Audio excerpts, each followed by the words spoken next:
Half alive, toxic mushroom lunch survivor tells court of murder's impact.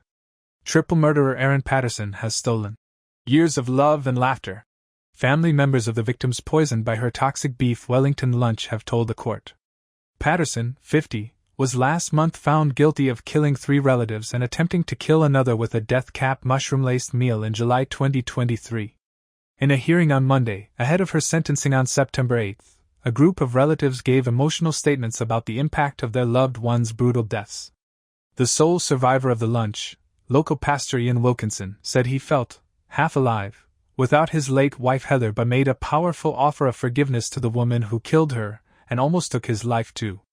In the days after the meal at Patterson's home, her former in-laws Don and Gail Patterson, both 70, died in hospital, as well as Gail's sister, Heather Wilkinson, 66. Mr. Wilkinson became desperately ill, but recovered after a liver transplant and weeks of treatment in hospital. Patterson's estranged husband Simon Patterson had also been invited to the lunch, but pulled out at the last minute. He has accused Patterson of a years-long campaign to poison him too, but 3 charges of attempted murder relating to him were dropped on the eve of the trial. One after another, in quick succession, on Monday the court heard a series of victim impact statements which detailed how Aaron Patterson's crimes blew up 2 close-knit families. Mr. Patterson spoke of his inability to articulate how much he missed his parents. Ruth Dubios, the daughter of Ian and Heather Wilkinson, told the court Patterson had used her parents' natural kindness against them. Don Patterson's 100-year-old mother shared her grief at having outlived him. But it was Ian Wilkinson's turn in the witness box which floored the courtroom. He has barely said a public word since the fatal lunch, but today he walked into court and confronted the woman who murdered his wife, snuffed out the lives of his 2 best friends, and left him on the brink of death. Sitting across from Aaron Patterson, Mr. Wilkinson opened his statement by tearfully paying tribute to his beautiful wife. She was compassionate, intelligent, brave, witty, simply a delightful person who loved sharing life with others, he said. If she could help somebody, she would. I only feel half alive without her, he added. Not only did Patterson rob him of growing old with his wife, and his children of their mother, Mr. Wilkinson said, but she also took his 2 best friends, Don and Gail Patterson. They were good and solid people. We encouraged and supported each other for about 50 years. My life is greatly impoverished without them. Addressing Patterson directly, he questioned what foolishness had led her to think murder could be the solution to her problems, especially given the crime was committed against people who bore her only goodwill. Addressing Patterson directly, he questioned what foolishness had led her to think murder could be the solution to her problems, especially given the crime was committed against people who bore her only goodwill. As the pastor neared the end of his statement, his voice became clearer and stronger as he spoke about his desire for justice, before offering Patterson his forgiveness. I bear her no ill will. My prayer for her is that she uses her time in jail wisely to become a better person, he said to gasps in the courtroom. Now I am no longer Aaron Patterson's victim. She has become the victim of my kindness.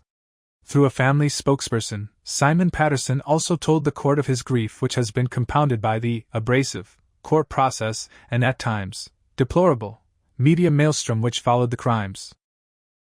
He noted in particular the distress that the past few years have caused his children, who must now confront a life without their grandparents and their mother, something which caused his estranged wife to draw in a sharp breath.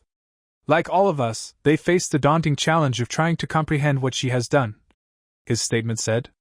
The grim reality is they live in an irreparably broken home with a solo parent, when almost everybody knows their mother murdered their grandparents.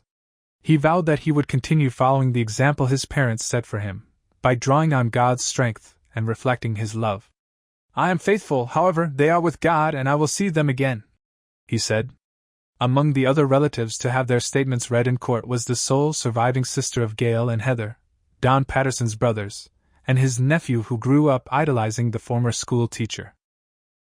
I always wanted to be perpetually young at heart like him, Tim Patterson said of his uncle. How could someone like this leave the earth this way?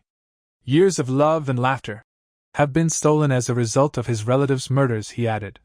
And the world is poorer for it. Prosecutors push for life without parole. Prosecutors concluded the hearing by arguing that Patterson should be sentenced to life in prison, without parole.